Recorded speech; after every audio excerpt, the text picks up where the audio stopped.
before that you can ask, no worries. Okay. Hello Ashwin గారు. Chandu so వచ్చిన వాడు Gautam. Sound Chandu అనగానే మైక్ వినపడతా. ఓకే, అడిగేవాడు చందు, వచ్చినవాడు గౌతమ్ని, అడిగేవాడు Chandu. Okay, so first of all congratulations and all the best. Teaser చాలా బాగుందన్న. సో మాస్, సో అంటే సినిమా గురించి అంటే చాలా జోనర్స్ మీరు చేస్తున్నారు, మాస్ అండ్ రొమాన్స్ ఇవన్నీ వస్తున్నాయి. బట్ ఇందాక తమన్ గారు చెప్పినట్టు మీరు మంచి మీరు ఒక మంచి ప్లేయర్ కూడా, క్రికెట్ ప్లేయర్ కూడా. సో అంటే చాలామంది బయోపిక్స్ చూడాలని మాకు ఆశగా ఉంటుంది కదా. సో అలా ఇప్పటి వరకు సో మీ ఎంటైర్ కెరీర్లో అండ్ క్రికెటర్ బయోపిక్లో ఎప్పుడైనా యాక్ట్ చేయాలని ఉందా మీకు? దాని గురించి ఏమన్నా సెర్చ్ చేస్తున్నారా? రీసెర్చ్ బయోపిక్ అనుకోలేదు కానీ చందు, డెఫినెట్గా ఏదైనా క్రికెట్ సబ్జెక్ట్ ఏదైనా వస్తే బాగుండును, క్రికెట్ సబ్జెక్ట్ వస్తే చేస్తే బాగుండును అని నువ్వు ఎలా అయితే క్వశ్చన్ అడిగావో చాలామంది ఫ్రెండ్స్ అడుగుతుంటారు నువ్వు క్రికెట్ సబ్జెక్ట్ చేస్తే బాగుంటుందని. బట్ వస్తున్నాయి, క్రికెట్ కథలు కూడా వస్తున్నాయి డెఫినెట్గా. అందులో కూడా ఏదైనా కొత్తగా నాట్ ఓన్లీ బయోపిక్ ఏదైనా మనం ఏం చెప్పచ్చేమో అని చెప్పి ఎదురు చూస్తున్నా. ఏదైనా మంచి క్రికెట్ సబ్జెక్ట్ వస్తే డెఫినెట్గా చేస్తా. థ్యాంక్ యూ అన్న. Thank you so much. Ashwin గారు ఇక్కడ లెఫ్ట్ సైడ్, ఇటు సైడ్. హాయ్, బాగున్నారా? మీ ప్రతి సినిమా ఏదో ఒకటి మెసేజ్ ఉంటుంది, ఇందులోనూ మెడికల్ మెసేజ్ ఇవ్వబోతున్నారు కదా. సో గతంలో మెడికల్కి సంబంధించి చాలా సినిమాలు వచ్చాయి, ఆ సినిమాలతో కంపేర్ చేస్తే ఈ సినిమా ఏ విధంగా ఉండబోతుంది అసలు? డెఫినెట్గా నేను ఏ సినిమా చేసినా ఒక కొత్తదనం ఉంటేనే చేయాలని నేను అనుకుంటాను. యాక్చువల్గా మీరు మూవీ చూసినప్పుడు డెఫినెట్గా మీ అందరికి నచ్చుతుంది ఒక కొత్త పాయింట్, స్క్రీన్ ప్లే కావచ్చు. నేను ఏదైతే ఈ పాయింట్ కోసం అశ్విన్ చేసి ఉంటాడు అని అనుకునేలాగా ఒక కొత్త పాయింట్ ఉంటుంది ఈ సినిమాలో. అండ్ ఇందాడ మెసేజ్ ఓరియంటెడ్ పాయింట్ ఆఫ్తో పాటు ఒక నేషనల్ మన ఇండియన్ ఆర్మీ అక్కడ ఉండి మన దేశాన్ని సేవ్ చేస్తుంటే వాళ్ళకి సర్వీస్ చేయడానికి డాక్టర్ అవ్వాలని ఒక హీరో గౌతమ్ ఎలా రీచ్ అవుతాడు, ఆ గోల్కి మధ్యలో ఏమేమి వచ్చినాయి, ఈ మెడికల్ బ్యాక్డ్రాప్ ఏంటనేది మన మెయిన్ పాయింట్ వెళ్తుంది. డెఫినెట్గా మీకు నచ్చుతుంది. కరెక్టే, కాకపోతే దాంట్లో మెడికల్ మాఫియా అంటున్నారు, అంటే ఆర్మీలో ఉండేటటువంటి మాఫియా అట్లా అటు కాదు, అటు అసలు లేదేం లేదు, మీ అటు వెళ్ళొద్దు అసలు. బట్ మన రీచ్కి అక్కడ ఎలా వెళ్తాడు అనేది బట్ మెడికల్ మాఫియా దాని మీద ఏంటి అనేది మీకు ట్రైలర్లో ఇంకొంచెం చూపిస్తాం, టీజరే కాబట్టి. టీజర్ మాత్రం చూస్తుంటే బడ్జెట్ ఎక్కువ కనిపించినట్టే అనిపించింది, అంత హై క్వాలిటీతో ఉంది కానీ అంత రిచ్ ఉంది. అసలుకి మీకు నచ్చింది కదా టీజర్? నచ్చింది, ఐఎమ్ వెరీ హ్యాపీ. అంటే ప్రొడ్యూసర్ గారు ఇందాక అన్నారు అమ్మకు బాగా ఖర్చు పెట్టిస్తున్నారని, కానీ దాంట్లో ఏమో ఆ ఖర్చుకు తగ్గట్టుగా క్వాలిటీ కూడా కనిపించింది. యాక్చువల్గా గణపతి రెడ్డి గారు ఎక్కడ వెనకాడరు ఖర్చు విషయంలో. మేము సార్ ఎందుకు సార్ దీనికి అవసరం లేదు, తగ్గిద్దాం సార్ అంటే లేదు, ఇలా చేయాల్సిందే. ఆయన చాలా ప్యాషన్. అంటే నేను ఇందాక చెప్తున్నాను కదా, ఇండస్ట్రీకి ఇలాంటి ప్రొడ్యూసర్స్ దొరకటం అంటే కళని ప్రేమిస్తూ సినిమాని ప్రేమిస్తూ మేమున్నాము, మేము చేయడానికి వస్తాము అనే ప్రొడ్యూసర్స్లో ఈయన రావటం ఈ సినిమాకి నిజంగా వచ్చినవాడు గౌతమ్ చేసుకున్న అదృష్టం, అదైతే నేను చెప్పగలను. గణపతి గారు, ఇప్పుడు వస్తున్న సినిమాలు ఏంటంటే సినిమా బాగుంటేనే థియేటర్కి వస్తున్నారు, లేదంటే మొత్తం కొలాప్స్. ఫస్ట్ మీరు ప్రొడ్యూసర్ చేస్తున్న ఈ సినిమాకి, అంటే ఇప్పుడు చేస్తున్న ఈ సినిమా కొద్ది ఖర్చు కూడా ఎక్కువే ఉంటుంది, మీకు ఎంత నమ్మకం ఉంది సార్ ఈ సినిమా పైన అసలుకి థియేటర్లో? 100% సార్. అందుకనే ఈ సినిమా మీకు ట్రైలర్ చూశారు కదా, అంటే ట్రైలర్లో ఇంకా కొంచెం డీటెయిల్గా చెప్తాము, టీజర్ కాబట్టి ఎక్కువ చెప్పలేకపోయాము. డెఫినెట్గా దీంట్లో ఒక వావ్ ఫ్యాక్ట్ అయితే ఉంది, అది మీరు థియేటర్స్లో చూస్తేనే బాగుంటుంది, మేము రివీల్ చేసేదానికన్నా కూడా. ఇందాక కేఎస్ రామారావు గారు ఒక మాటను చెప్పారు, ఇప్పటి నుంచి పర్సంటేజ్ విధానం ఇస్తే బాగుంటుంది, రెంటల్ వద్దు అనేసి అన్నారు. ఒక నిర్మాతగా మీరేం చెప్తారు దీనిపైన? డెఫినెట్గా sir, I will agree that point. ఎందుకంటే ఇప్పుడు ఇండస్ట్రీని ఇప్పుడు ఓటీటీలు వచ్చిన తర్వాత, ఫస్ట్ ఓటీటీలు ఎంకరేజ్ చేసిన తర్వాత థియేటర్స్ చాలా మటుకు చనిపోయాయి. అసలు థియేటర్కు ఫుట్ఫాల్ రావాలంటే చాలా కష్టంగా ఉంది.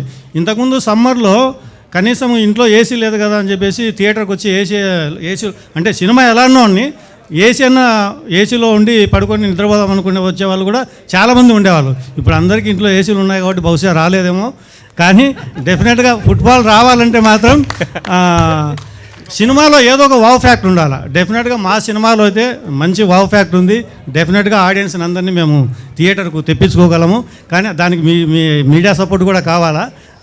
మీ మీడియా సపోర్ట్ ఇస్తే నాలాంటి ప్రొడ్యూసర్స్, అంటే నేను చాలా ఫ్యాషనిస్ట్గా వచ్చాను ఇండస్ట్రీకి, ఇంకా నన్ను చూసి ఇంకా ఇన్స్పైర్ అయ్యి ఇంకా ఎవరైనా 4-5 మంది ప్రొడ్యూసర్స్ కూడా కొత్త వాళ్ళు వస్తారు. ఎందుకంటే ఇప్పుడు థియేటర్కు ఫుట్పాల్ లేక చాలా చాలా చిన్న సినిమాలు అక్కడికి ఆగిపోతున్నాయి. ఎందుకంటే ఓటీటీలో దీనికి ఎందుకులే, ఓటీటీలో ఇంట్లో చూద్దాంలే అని చెప్పేసి చాలామంది ఆడియన్స్ రావట్లేదు. కాబట్టి డెఫినెట్గా ఈ సినిమాను మాత్రం థియేటర్లోనే చూడండి. ఇది ఆ థియేటర్ ఎక్స్పీరియన్స్ కండి. ఈ థియేటర్లో చూస్తేనే మీరు డెఫినెట్గా చూడవలసిన సినిమా. డెఫినెట్గా మీరు అందరూ కూడా వావ్ అంటారు. ఓకే, అశ్విన్ గారు లాస్ట్ క్వశ్చన్ అన్న. అశ్విన్ అన్న, ఇక్కడే ఏ హీరో అయినా సరే సినిమా రిలీజ్ చేసుకోవడానికి హాలిడేస్ అవన్నీ చూసుకుంటుంటారు. మన సినిమాలు ఎప్పుడైనా అంతే ఉంటుంది. కానీ ఈసారి సమ్మర్ మొత్తం కూడా వేస్ట్ చేసుకున్న పరిస్థితి ఉంది. సో మీరేమనుకుంటున్నారు ఈ సమ్మర్ గురించి? అసలుకి దాంతోపాటు ఈ సమ్మర్లోనే మీరు ఈ సినిమా రిలీజ్ చేసుకుంటారా, లేకపోతే టైం ఉందా మీ సినిమాకి? యాక్చువల్గా అంటే మేము జూలైలో వద్దాం అనుకుంటున్నాము. అంటే మేము సమ్మర్ అనే పాయింట్ ఆఫ్ వ్యూలో ఇప్పుడున్న టైంలో సమ్మరు రైనీ సీజన్ అనే సినిమా బాగుంటే ఎప్పుడన్నా వస్తారనే మన బ్యూటిఫుల్ ఆడియన్స్ ఎప్పుడు ఉన్నారు. బట్ డెఫినెట్గా నేను యాక్చువల్గా సమ్మర్లో పెద్ద సినిమాలు ఉన్నాయని అనుకుంటున్నాను. రేపు బైరోమ్ రిలీజ్ అవుతుంది May 30th. ఇంకా తర్వాత ఏమున్నాయో కూడా మేము ఈ సినిమాలో ఉండి అది పట్టించుకోలేదు. బట్ సినిమా బాగుంటే ఎప్పుడన్నా మన ప్రేక్షకులు ఆదరిస్తారని అయితే నేను అనుకుంటున్నాను. అంటే ప్రేక్షకులు ఖాళీగా ఉండాలి కదా. సమ్మర్ అయితే కొద్దిగా హాలిడేస్ వెకేషన్స్కి వెళ్ళొచ్చి చూస్తారులే, అలా అనుకుందాం కనీసం. అశ్విన్ అన్నా చెప్పండి, బాగున్నారా? బాగున్నా. నిజంగా టీజర్ అద్భుతంగా ఉంది. Sounding wonderful. అసలు చాలా మేకింగ్ ఏంటి, సౌండింగ్ ఏంటి, చాలా చాలా బాగుంది. అయితే మీరు చేసిన ఇంతకుముందు సినిమాలతో పోలిస్తే ఉంటే అంటే కంటెంట్ ఒక థ్రిల్లర్ జోన్లో, హారర్ జోన్లో చేస్తూ, అయితే దీంట్లో థ్రిల్లర్ ఉన్నా కానీ మిమ్మల్ని మాస్ హీరోగా ఈ సినిమా ప్రొజెక్ట్ చేసే విధంగా కనిపించింది. సో దాని గురించి ఏం చెప్తారు? అంటే మనం అనుకుంటే చేయలేమన్నా. అంటే డెఫినెట్గా మనం ఈ జోనర్ చేద్దాం లేకపోతే ఈ జనర్ చేద్దాం అని అనుకుంటే మనం చేయలేం. అది మనకు రావాలి. నిజంగా వచ్చినవాడు గౌతమ్ టైటిల్ దగ్గర నుంచే ఆ సౌండింగ్ కావచ్చు, చిన్న కమర్షియల్గా టీజర్ మేము అనుకునేది అలా ముడుపు పెట్టుకుంటూ రావటం, లాస్ట్లో మంచు మనోజ్ అన్న వాయిస్ ఓవర్ పట్టడం, చివరిలో వచ్చినవాడు గౌతమ్ అని ఆయన నోడుతూ అంటాం, ఆ ఎలివేషన్ రావడం, అదంతా నేను అదృష్టంగా భావిస్తున్నా. నిజంగా కొన్ని మనం అనుకున్నా చేయలేం. ఇది ఈ సినిమాకి అలా కుదిరింది. We are all happy about that. అంటే ఈ దర్శకుడు కృష్ణ గారికి మీరు ఏ నమ్మకంతో దీనికి బాధ్యతలు అప్పచెప్పారండి? కృష్ణ, నా డైరెక్టర్ కృష్ణ గారు నా దగ్గరకు ఈ పాయింట్ తీసుకురాగానే నేను కథ చాలా ఇంట్రెస్టింగ్గా ఉంటుంది. నాకు ఆ కథ నచ్చే వెంటనే యాక్సెప్ట్ చేయడం జరిగింది. నాకు యాక్చువల్గా వేరే కథ చెప్పడానికి వచ్చారు ఆయన. ఆ కథ చెప్తూ ఈ పాయింట్ చెప్పారు, ఇది బాగుంది కదా, ఇది చేద్దామని చెప్పాను. నన్ను ఈయన చెప్పినట్టుగానే వేరే విషయం మీద కలిశానండి. కలిసిన తర్వాత ఒక 15 నిమిషాలు ఈ పాయింట్ చెప్పాను. నేను అంతా వదిలేసి ఈ కథ మొత్తం రేపు చెప్పన్నారు. నెక్స్ట్ డే మార్నింగ్ నేనేం ప్రిపేర్ అవ్వలేదు, నేను వచ్చిన పని వేరు కదా అంటే నైట్ ఏం చేస్తావు రేపు మార్నింగ్ ప్రిపేర్ అయ్యి చెప్పన్నారు. నెక్స్ట్ డే మార్నింగ్ ఓంకార్ సార్కి ఈయన వీళ్ళ టీం అంతా విన్నారు. ఆ రోజు ఇమ్మీడియట్గా ఫైనల్ చేశారండి. అక్కడ నుంచి మొదలై జర్నీ ఇప్పుడు ఇక్కడ దాకా వచ్చింది. అంటే అన్నయ్య ఓకే చేస్తే కానీ సినిమా చేయవా? No team. ఏ అన్నయ్య? సురేష్ గారండి. ఏ అన్న? ఓకార్ అన్న. నాకు అందరూ అన్నలే. నేను దాని గురించి కాదు, డెఫినెట్గా నేను ఏది చేస్తున్నా, నాట్ ఓన్లీ మూవీస్, నేను లైఫ్లో ఏ అడిగేస్తున్నా కూడా నాకు చాలాసార్లు చెప్పాను, నాకు అన్నయ్య అయినా ఫాదర్ అయినా ఆయనే. కాబట్టి ఆయన అడగకుండా నేనేం చేయను. డెఫినెట్గా అన్న ఇలా అనుకుంటున్నాను అన్న అంటే ఆయన గో హెడ్ అంటారు. డెఫినెట్గా బాగుంది అంటే నేను ఎప్పుడు కాదంటారు. నాకు కెరియర్కి అది ఎలా ఉంటుందని చెప్పి ఆలోచిస్తారు. మీరు అన్ని విషయాలు మీ ఫ్రెండ్ తమన్తో షేర్ చేసుకుంటూ ఉంటారు కదా. అవును. ఈ సినిమా అంటే మీ సినిమా బ్యాక్గ్రౌండ్ విషయం, బ్యాక్గ్రౌండ్ మ్యూజిక్ సంబంధించి కానీ అట్లాగా దీని గురించి డిస్కషన్ వచ్చిన తమన్ ఏమన్నాడు, అలాగే భవిష్యత్తు టైము టీజర్ ఇలా కట్ చేయబోతున్నాను అని చెప్పి చూపించేద్దాం మనకి, ఇలా ఇలా ఇలా ఉందని. నేను తన ఎక్స్ప్రెషన్ ఏమొస్తుందని నాకు ఉంటుంది కదా. తను ఏం చెప్తాడంటే, తను అన్నిసార్లు చూసి ఇక్కడ అదే చెప్తున్నాడు. చూడంగానే ఫస్ట్ తను చూడంగానే అదిరిపోయిందిరా, ఎంత ఖర్చు పెట్టారు, ఇంత బాగుంది, చాలా బాగుందిరా అనగానే అప్పుడే ఆర్ఆర్ అవుతుంది. ఆర్ఆర్ చూపించగానే ఆర్ఆర్ వర్షన్ కూడా చాలా బాగుంది. ఎందుకంటే తను స్పెషలిస్ట్, అందులో పెద్ద మ్యూజిక్ డైరెక్టర్, తనకు అన్నీ తెలుసు కదా. నేను ఏదున్నా కూడా ఏ మూవీని చూపిస్తుంటా, అసలు ఎక్కడ కూడా ఏదో కూడా చాలా బాగుంది, ఏదన్నా ఎప్పుడు ఏ అవసరం ఉన్నా కూడా వచ్చి మన స్టూడియో వాడుకోమంటాడు.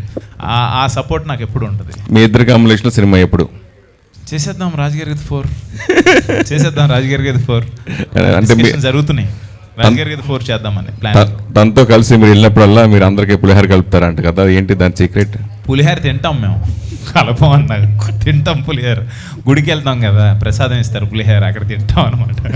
గణపతి రెడ్డి గారు, మీరు గత సినిమాతో పోలిస్తే కనుక ఆ సినిమా మేకింగ్ వేరు, ఆ సినిమా బడ్జెట్ వేరు, ఈ సినిమా బడ్జెట్ వేరు, ఈ సినిమా వేరు. సో ఇప్పుడు మారిపోయింది మొత్తం అంతా. ఇప్పుడు ఇందాక కేఎస్ రామారావు గారు మాట్లాడి ఇవన్నీ ఉన్నాయి కాబట్టి, సో మీరు ఏ కాన్ఫిడెంట్తో ఎంత ఖర్చు పెట్టాల్సి వచ్చింది అంటే?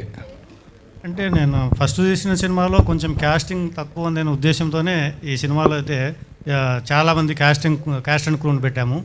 అలాగే అశ్విన్ బాబు గారు అనగానే అశ్విన్ బాబు గారు హిడింబాతో ఆడియన్స్ అందరూ ఆయన యాక్షన్ యాక్సెప్ట్ చేశారు. సో దాన్ని మేము కంటిన్యూ చేయాలంటే దాన్ని మించి ఇంకా ఏమన్నా చేయాలని చెప్పేసి యాక్షన్ సీక్వెన్స్ని కూడా చాలా బాగా దాంట్లో కోసం ఖర్చు పెట్టాము.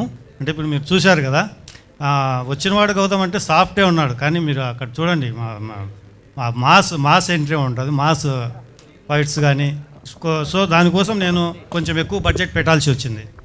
గణపతి అశ్విన్ అన్న. Reddy, this is Prajavani from tag Telugu.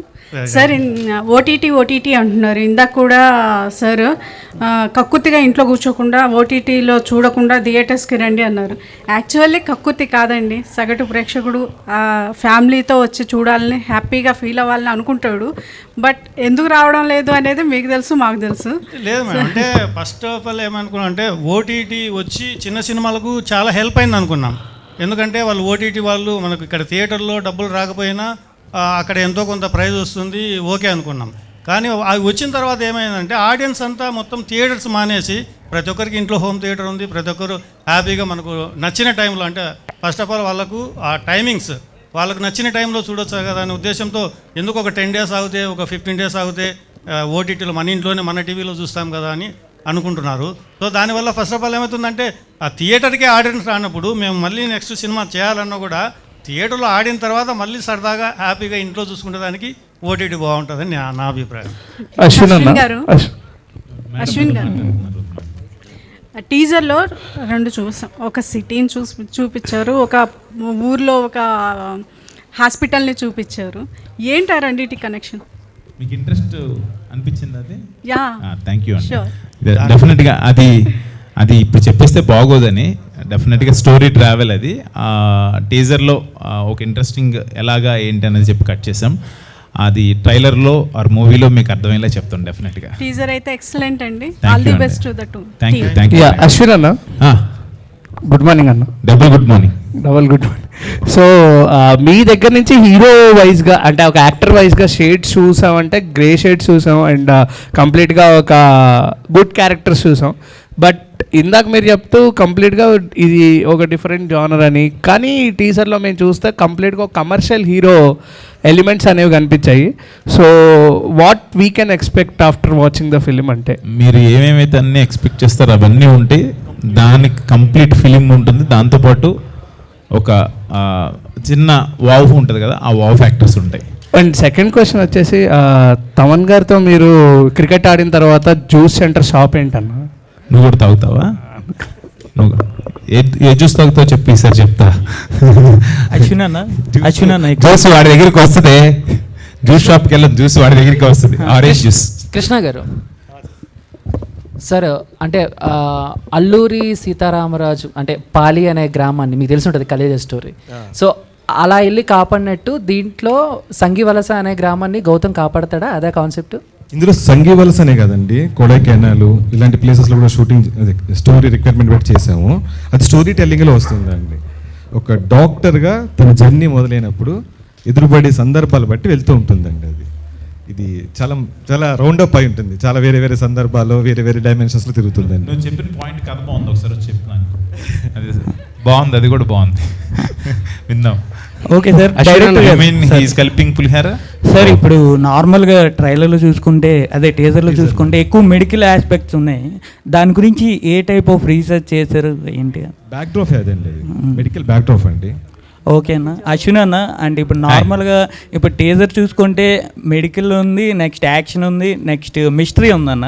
ఈ మూడింటిని ఒకేసారి ఎలా బ్యాలెన్స్ చేయగలిగారు? ఫస్ట్ అది డైరెక్టర్ క్రెడిట్. అది యాక్చువల్గా అలాంటి పాయింట్ తీసుకొచ్చారు కాబట్టి ఇమ్మీడియట్ గా యాక్సెప్ట్ చేశారు. అది మీరు అందరూ యాక్సెప్ట్ చేస్తారని కోరుకుంటున్నా. సినిమా చూస్తారు అశ్విన్ అంటేనే ఒక విషయం ఉంది, ఆయన ఒక కథను ఓకే చేశారు అంటే ఏదో ఉంటేనే అని. సో మీరు అడిగిన క్వశ్చన్ అన్నింటికి ఆన్సర్ సినిమాలో ఉంటుంది, అలా ఉంది కాబట్టి ఈయన ఓకే చేశారు. అశ్విన్ అన్న, హాయ్ ఆయన సో మీ ప్రీవియస్ ఫిల్మ్స్ 2 ఫిల్మ్స్ చూసుకుంటే హిడింబాలో ఒక డిఫరెంట్ కాన్సెప్ట్ని తీసుకొచ్చారు, సేమ్ శివం బజ్జలో కూడా ఒక డిఫరెంట్ కాన్సెప్ట్ తీసుకొచ్చారు. బట్ ఇందులో మెడికో బ్యాక్డ్రాప్ అంటున్నారు, చాలా వచ్చే దాని మీద. What is the different aspect that you're going to show in the film? అంటే నాకు చెప్పేయాలని ఉంది కదా ఇప్పుడే, కానీ చెప్పేస్తే ఎలాగని చెప్పి ఆగిపోతున్నాను లోపల. ఎందుకంటే కదా సార్, సినిమాలో డెఫినెట్గా ఎస్ క్రైమ్ థ్రిల్లర్స్ అయినా ఇప్పుడు హిట్ కావచ్చు, లేకపోతే క్రైమ్ థ్రిల్లర్స్ కావచ్చు, చాలా సినిమాలు ఉంటాయి. మెడికల్ బ్యాక్డ్రాప్లో వచ్చే థ్రిల్లర్స్ ఒక డిఫరెంట్ ఉంటాయి. బట్ ఇందులో నేను యాక్సెప్ట్ చేయడానికి ఏంటి, నన్ను మెస్మరైజ్ చేసిన పాయింట్ ఏంటి, నేను ఎప్పుడు అంటుంటాను ఏ సినిమా చేసినా ఒక చిన్న కొత్తదనం అనుకుంటూ ఉంటాను. ఆ కొత్తదనం ఇందులో నాకు కనిపించింది. అది నేను చెప్పేస్తే మళ్ళీ మీకు అది ఆ థ్రిల్ పోద్దని నేను చెప్పలేకపోతున్నాను. డెఫినెట్గా మిమ్మల్ని వావ్ ఫ్యాక్టర్కి అయితే తీసుకెళ్తుంది అది. విల్ ఇట్ బి అంటే ప్రీ క్లైమాక్స్ నుంచి క్లైమాక్స్ వరకు అది ట్రావెల్ అవుతుందా? How it will be? Pre interval నుంచే స్టార్ట్ అయిపోద్ది. అశ్విన్ అన్న Yeah, బాగున్నా last question. అన్న, మీరు ఇందాక చెప్తే వావ్ ఫ్యాక్టర్ అన్నారు కదా, అదేమన్నా రొమాంటిక్ యాంగిల్ ఏమన్నా? నీ కోసం ఒక రొమాంటిక్ సినిమా చేస్తా తమ్ముడు, డెఫినెట్గా చేస్తాను. మంచి రొమాంటిక్ సినిమా ఒక గంట సేపు చేస్తా నీకోసం. టీజర్ చాలా బాగుందన్న, థ్యాంక్ యూ. కంగ్రాచులేషన్స్. మీకు ఇస్తే చాలు. Thank you. Thank you so much, and once again thank you media for your questions. One And last question, Mama. last question. Ashwin garu. Hi Suman కాదు, hi Suman. Pavan from Suman TV. చెప్పు అన్న. అంటే action అనగానే హిడింబా బాగా గుర్తొచ్చుద్ది. మీ character wise చూసుకుంటే హిడింబాని beat చేసేలా ఉంటుందా దీంట్లో యాక్షన్? డెఫినెట్గా ఉంటుంది. మంచి మంచి యాక్షన్ సీక్వెన్సెస్ కుదిరినాయి. అండ్ రామకృష్ణ మాస్టర్ కావచ్చు, అండ్ డిజైన్ చేసిన విధానం పృథ్వీ కావచ్చు. డిజైనింగ్ అంటే యాక్షన్ పార్ట్ వరకు చూసుకున్నా, యాక్షన్లోకి వెళ్ళే సీక్వెన్సెస్కి ముందు సీక్వెన్సెస్ చూసినా డెఫినెట్గా ఆడియన్స్ని ఎంటర్టైన్ చేస్తుంది. ఆ నమ్మకం నాకు ఉంది. ఓకే అన్న, thank you so much. Thank you media for your questions, and teaser నిజంగా అమేజింగ్ గా ఉంది కృష్ణ గారు. నాకు కేజీఎఫ్ ఇలా biggest films, biggest blockbusters గుర్తొచ్చాయి.